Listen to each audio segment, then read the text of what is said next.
C'est Naïma, j'espère que vous portez bien. Aujourd'hui, je parle de la prise de conscience. Le jour où vous vous levez le matin et que vous vous posez ces questions suivantes, n'y a-t-il pas plus que ça dans la vie? Pourquoi me sentir de la sorte? Je n'ai pas de rêve. Je ne sais quoi faire pour trouver le bonheur. Je n'aime pas être seule. Pourquoi? C'est alors que vous débutez à rentrer dans la vie spirituelle et de la découverte de soi. Vous essayez de comprendre ce qu'il y a derrière toutes les illusions. Après ce voyage à Dubaï récemment, j'ai pu encore ouvrir mon esprit, découvrir d'autres facettes du monde.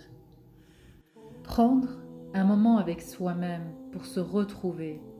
Et là, me suis dirigée instinctivement vers l'intérieur de moi, là où se trouve vers ce que l'on appelle la vie spirituelle, qui est la découverte de ce que nous sommes réellement, notre vérité, notre réalité, au-delà des illusions.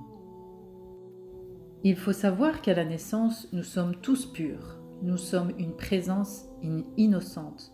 Nous possédons tous les mêmes caractéristiques, grandir, être éduqué, jusqu'à ce qu'on développe un personnage qui va s'identifier aux sensations du corps, qui va développer des sentiments, des émotions, et à travers les regards des autres et l'entourage. On va alors créer notre personnage qui va ainsi nous permettre de développer dans le monde.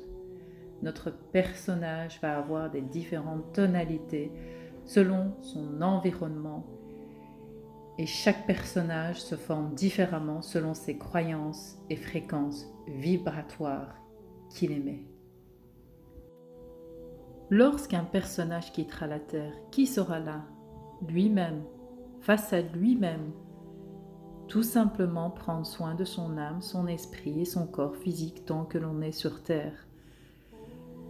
Et si la personne n'est pas sur Terre, son âme et son esprit ne meurent jamais. C'est pour cela qu'il est essentiel en tant qu'être humain de travailler là-dessus avant de quitter le royaume terrien. On arrive à chercher son paradis perdu sur Terre, les émotions de peur, de ténèbres, de mal, d'impuissance qu'il ne sait pas encore gérer, car il est rattrapé par sa souffrance quand il est face à lui-même. Pour cesser tout ça, il faut du lâcher-prise et arrêter de fuir ce qui est en nous-mêmes, affronter ses émotions, ses peurs et y faire face et les libérer. Pour trouver son paradis dans l'au-delà, il faut le trouver d'abord sur Terre. C'est un cheminement, c'est un passage que l'on doit travailler sur Terre. Que la paix soit sur vous. Si vous avez aimé, partagez, likez. À très bientôt.